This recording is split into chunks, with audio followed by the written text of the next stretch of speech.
Passing my skills, we be drunk in love. I don't know how many times you can keep asking.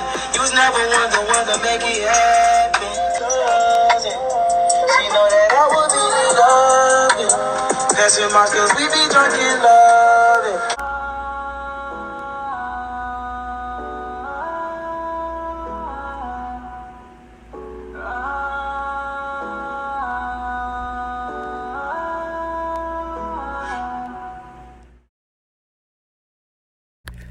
What's up, y'all? It's your girl, Saucey Brown, coming to you about a very serious subject. Trauma bonds, also known as Stockholm Syndrome. Rapper, legend, Roxanne Shante gives her take on how this affects in the rap industry. See, when you have a trauma bond, it's when you have an abuser and an abusee big bonding in an ununique and proper way. But yet, people that have the same type of trauma bonds are usually drawn to one another. And as you can see in this next clip, rapper Roxanne Shante and DMX share the same type of trauma bonds. See, when we were, I'll say this. We as black people, we don't like to use psychological terms. We see it as a sign of weakness. And our youth have suffered. Our generations have suffered. Mental health is very serious, y'all. And it not only affects other races, it affects us.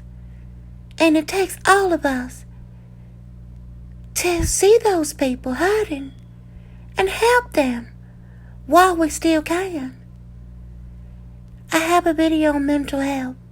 Check it out. But first, let me tell you something. And this is one of the most serious things that I've ever said. Maybe even one of the most emotional and personal things that I've ever said. And it has to do with DMX and it has to do with his passing. But not only his passing, but his childhood and what he has went through. What we have went through. Now, my relationship with DMX, we wasn't super close, but we had time enough to be able to talk to each other. And coming from similar backgrounds, there's certain things that I need y'all to understand. When he, and this is not what somebody told me, this is what he said to me. He said, you know, when he was younger, his mom had took him to a children's home and said that they was just going to visit. And she left him there. She took him there and she left him there. And he was too little to be there, too little to understand how to defend himself, how to take care of himself and everything else. But he did. And he survived it.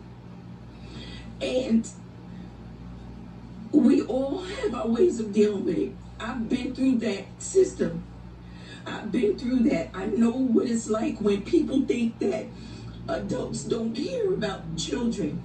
I know what it's like to run the streets, sleep on a train, sleep in the hallways, try to sleep at friends' houses, have people tell you could come stay at their house, and their brothers are trying to mess with you, or even their fathers and adults and uncles and shit. I know what it is like.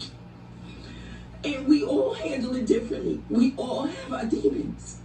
When people would see me and say how angry I was, they didn't understand what I had endured and what I went through. And as soon as me and DMX came in contact with each other, as soon as me and Earl came in contact with each other, we already knew what was done to that spirit. And it makes you overly aggressive It makes you seem angry to people. It makes you seem mad to people. So people try to find whatever they can in order to overcome that. Some people turn to drugs, some people turn to drinking, some people turn to other things. People wonder why we give so much, the money that I make, yeah, right?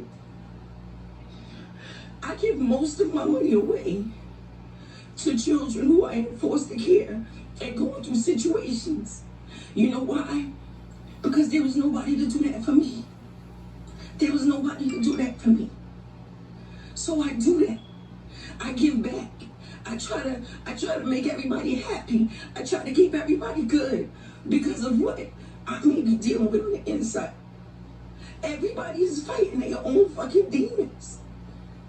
So when I think about it right now, I think about the fact that when that certain amount of peace comes along, why do you think, let me tell you why Roxanne Shante don't drink or don't use drugs. You know why? Because I'm so afraid to find some fucking peace in it that I would never stop. I'm so afraid to find some fucking peace in it. I still now fight with going to sleep. When I'm up and I'm posting 3, 4 o'clock in the morning, I'm not happy that I'm up 3, 4 o'clock in the morning posting, knowing that I gotta start my day all over again. But that's because when you go through those systems and you go through that, you learn how not to sleep. You learn how not to sleep. So you up, and every time somebody shows you the least little amount of some type of deceit, or you catch somebody wrong, you so quick to let go because you know that as soon as you let your guards down, as soon as you trust somebody, something bad can happen.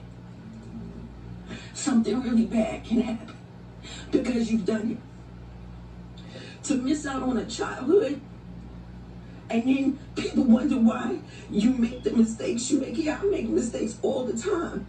And they say, oh, you probably suffer from arrested development. Oh, you probably have this, you probably have that. No, I went through some fucking shit too early in life. I went through it when I wasn't supposed to.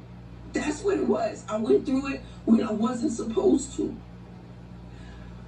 And it's just so hard when you see people saying mean things and doing mean things, and even when you're online and people are posting and saying negative things and saying all this other foul shit, you learn to just see past it. You learn how not to you get a tough skin because of it. So my heart is hurting right now. But in a way, I know that he has found some fucking peace. I do. And I'm saying this right now because for all of us who have experienced it, for everybody that's been out there that has went through the foster care system and had a bad experience, because I'm not going to say all foster parents is bad, because I have a sister who's a foster care parent because she wanted to be one of the good ones. When you have been a check child, that means they take them and they take you in their house because they only want a fucking check. And then you go into this fucking hip-hop field and they only fucking nice to you because you're a commodity and you making them some fucking money. It's like this cycle never fucking stops. It just never stops. Oh my God. So just know that there were people that were out here that were trying to help him. People that he could talk to. But you can't. Nobody can fix what is unreachable inside of you. And it's just rough. And I just need to say that. So if you know a child and you see a child in foster care, or you see a child that's going through something, man, to help them, to say something to their parents, do something. Because you never know who that child is going to grow up to be. You never know who that child is going to grow up to touch. You never, ever know. You just don't know. And You just don't know. So I'm just saying, anybody that has been through it, I know it's hard, and I know that you're dealing with it, and I know you done seen enough social workers to save your lifetime. But maybe there is some type of therapy you get. Sometimes it's not even about wanting to grow up and be rich and have money. That's not it. It's not wanting to grow up. It's about wanting to find some peace, some happiness, a family that is yours. That's what you really want. That's all you want. I took in kids because I wanted kids to feel happy. I wanted them to feel a place that they could go and be loved. And yeah, my mouth may be foul, but they know they would never be hurt. They know they would be fed. They knew I would share my last. That's all you want. That's all you want. That's all you want. You know. So I needed to say it. I just needed to say it.